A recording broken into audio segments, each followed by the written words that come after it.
kasi ng gentleman's agreement, no?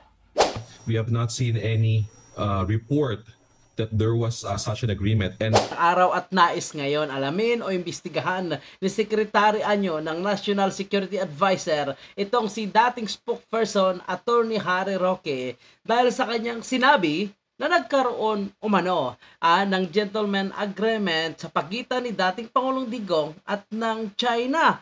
Aba, ang agreement na ito ay ipinaliwanag din ni Attorney Harry Roque kung anong purpose nito, lalong-lalo na diyan sa nakaangkla na BRP Sierra Madre. Ng gentleman's agreement, no? Ito ay oral sa panahon ni Presidente Duterte na ang parehong panig, ang China at Pilipina, ay rerespetuhin ang status quo. Ibig sabihin, kung ano yung naroon na walang dagdag, walang bawas. At dahil dito sa agreement nito, sa tingin ko, nabawasan yung tensyon sa panig ng Pilipinas at ng China. Dumating yung Chinese Premier sa Pilipinas ng panahon ni Duterte at dumating din si President Xi mismo sa Pilipinas. So marami pagkakataon talaga na nakapagpulong ang Presidente hindi lang sa Ambassador, hindi lang sa Foreign Minister ng China, kundi sa Premier at saka kay President Xi dito sa Pilipinas, sa China at sa iba-iba pang venue. Roque says aside from alam niyo mga kababayan po natin, okay lang naman yung ganitong pag-uusap ng China at ng Pilipinas o kung mayroong mga sinasabing oral agreement, itong gentleman agreement sa pagitan ni dating Pangulong Digong at ng China.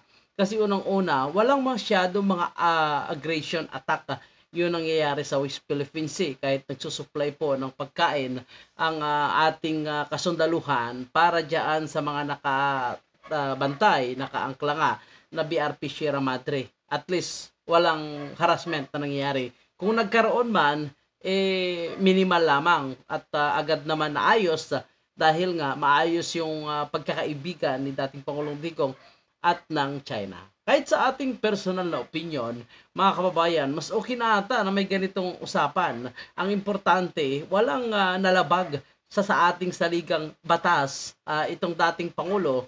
At unang-una, wala namang ibinenta na kung anong teritoryo ang dating Pangulong Digong.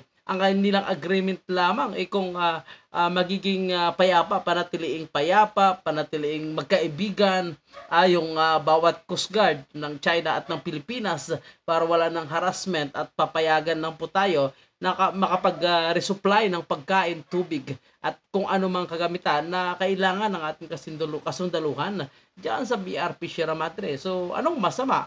Di po ba mga kababayan po natin? Ang masama, kung nagkaroon na nga ng pag-uusap, patuloy pa na binobomba yung mga nagsusupply ng ating pagkain diyan sa BRP Sierra Madre, abay hindi maganda na po yan at yan ay abuso na sa isang usapan ng bawat leader ng ating bansa. Kasi unang-una po mga kababayan po natin, kung idadaan po natin sa pakikipagbardagulan, di ba?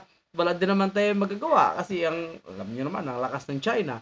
At kung aasa po tayo sa Amerika, alam naman po natin na ang tingin ng China sa mga Pilipino, ang tingin ng Amerikano sa mga Pilipino, ang liit lamang. Tayo ay para sa kanila ay isang alipin at uutos-utusan lamang. Alam po natin yan na kapag umasa tayo sa kanila balang araw, kung wala na silang masisipsip sa ating bansa, wala na silang makukuha, ay iwanan po tayo. Paano kung nagkataon na matuloy ang gera?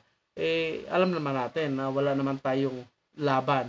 Di po ba mga kababayan po natin? Kaya gusto talaga natin ng bawat Pilipino na maiwasan itong gulo dyan sa West Philippine Sea.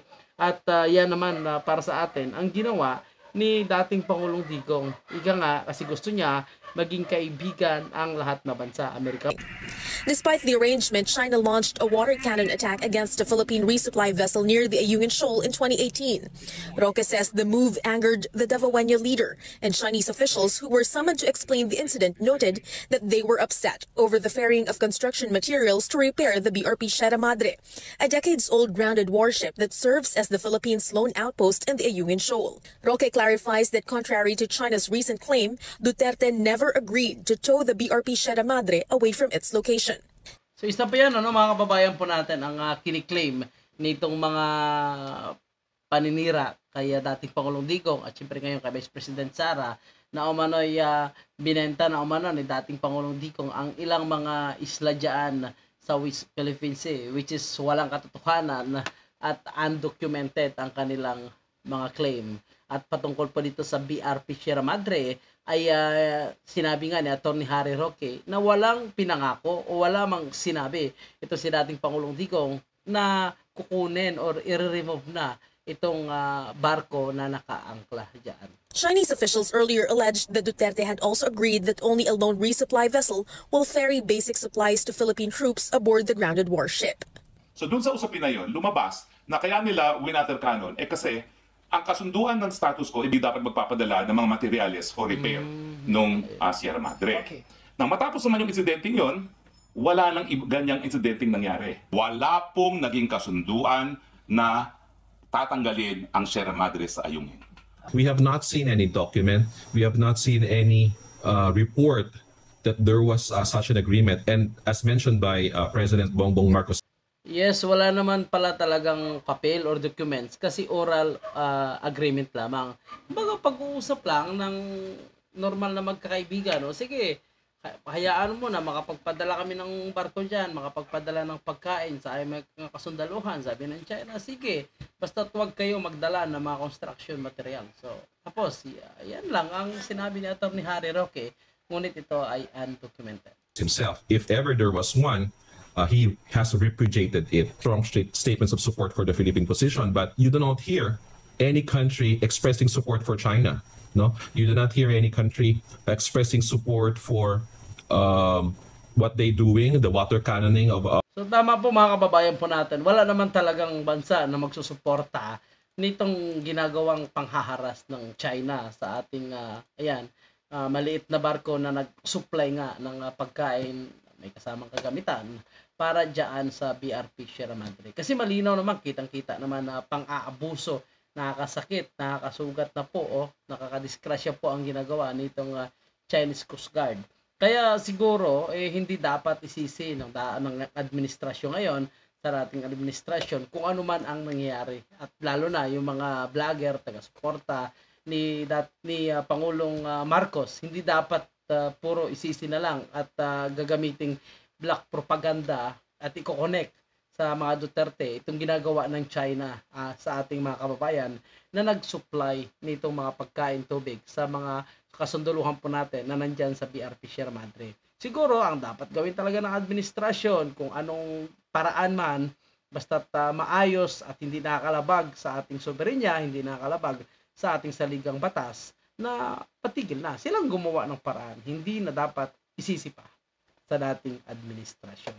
Tama po ba, mga kababayan po natin? At huwag nang gamitin na black propaganda laban sa mga Duterte. So kayo po, mga kababayan po natin, ano po ang inyong komento or opinion, analysis patungkol sa sinasabi ni Atty. Harry Roque na umano'y nagkaroon nga ng gentleman agreement sa pagitan ni dating Pangulong Digong at ng China. So yan muna yung ating update at maraming salamat, mga kababayan.